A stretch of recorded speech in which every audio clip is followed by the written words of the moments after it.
따뜻한 속쓰림 그리고 또 한때 정말 목이 너무 쉬어가지고 정말 병원에 갔는데 역류성 식도염이라고 하시더라고요. 근데 이렇게 역류성 식도염은 정말 어떻게 이렇게 진단을 받아야 되나요? 그 식도 그 내시경을 꼭 해야지만 확진을 받을 수 있는 건가요? 그 내시경을 해보면요. 그 증상이 아주 심한데도 불구하고 내시경에 식도가 멀쩡한 사람들이 한 반 정도 있거든요. 네, 그래서 역류성 식도염 그런 증상이 있다고 해서 내시경을 다 하지는 않습니다.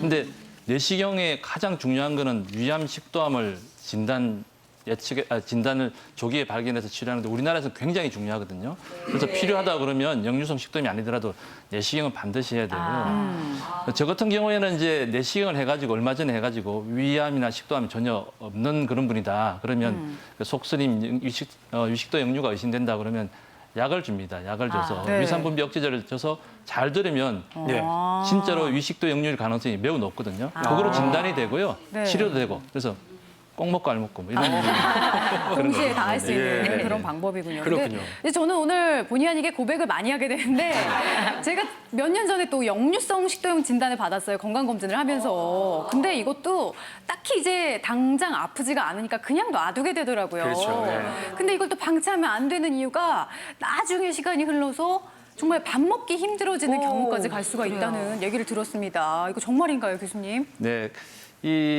단순히 이렇게 불편함만 일으키는 건 아니고 나중에 이제 방치되면 이제 합병증을 일으키는데 대표적으로 이제 궤양이 생기고 좁아지고 그 용종이나 그런 게 생기는데 그림에 보시면 이 식도가 계속 손상을 받게 되면요, 이 궤양이 생기게 되면 어느 정도는 낫지만은 나중에 나을 때 흉터가 생기게 됩니다. 그러면서 이게 좁아지고 모양이 변해져서 이제 음식이 못 내려가고요.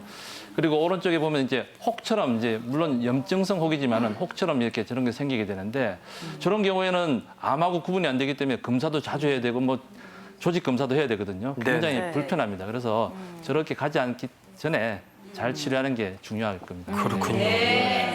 그럼 역류성 식도염이 이렇게 심해지면 어떻게 이렇게 암이 되는 건가요? 그러니까 염증에서 그 암세포가 이렇게 생겨가지고 암으로 되는 건가요? 그러니까요, 이게 네. 우리 몸에서 이제 한 장기에 지속적인 염증이 지속이 되면 네. 반드시 문제가 생기게 돼 있어요. 그 대표적인 게 이제 B형 간염이죠. 간염이 생겼을 때 오래 갖고 계시면 이제 간암이 생기듯이 자료에 한번 좀 부탁드릴게요. 예. 이 식도 아까 제가 이제 위식도 접합부에 위산이 넘어와서 이제 자꾸 염증이 생기는 걸 위식도 역류 질환이라고 말씀을 드렸는데 네네. 네. 그 염증이 반복이 되다 보면 식도하고 위는 그 얼굴이 조금 달라요. 우리 현미경으로 보면 점막이라 그래서 이제 표면이 식도는 물고기 비늘처럼 생긴 편평상피라고 그러고요. 위하고 십이지장은 이제 원주상피라고 그래서 모양이 좀 다르거든요.